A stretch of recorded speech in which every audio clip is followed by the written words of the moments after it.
रंगदेवतेचं आणलं रूप असे तुमचे जे मुंबईतील एक अमराठी रंगभूमीवरती तुम्ही ते लिहिलं. मराठी रंगभूमीवर बोलणारी भरपूर माणसं बोलतात किंवा लिहितात, काही प्रमाणात ते सादरही करतात. पण अमराठी रंगभूमीवर तुम्हाला लिहावंसं का वाटलं त्या काळात? हां, आता पुण्याला आलो. पुण्यात 7 वर्ष काढली.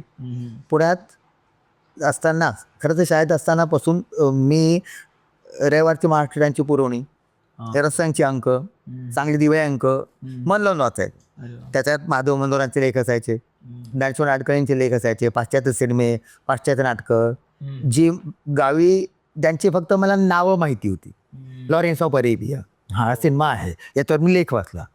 बघण्याची शक्यता शून्य. त्याच्यातून मी पुण्यात आलो आहे. पुण्यात सुद्धा तेव्हाच्या पुण्यात 70 ते 80 या 7 वर्षाच्या पुण्यामध्ये मुंबईत जशी प्रभात फिल्म सोसायटी होती जागतिक दर्जाच्या सिनेमेत दाखवणारी, तशी पुण्यात तेव्हा नव्हती. बरोबर. पुण्यात तेव्हा इंग्रजी नाटकं मंचित होत नसत. बरोबर. ह्या 2 गोष्टीसाठी मला पुणेकर सोडून मुंबईकर व्हावं लागलं. क्या बात. आणि म्हणून मी 80 साली मुंबईकर झालो आणि पहिल्या पगार झालेला प्रभातचा मेंबर आहे.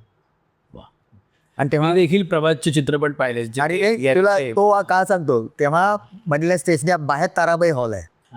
तिचं ते आठवड्यातून 2 सिनेमे दाखवायचे. मंगळवारी 6चा शो, तोच 9 वाजता. शुक्रवारी 6चा शो, तोच 9 वाजता.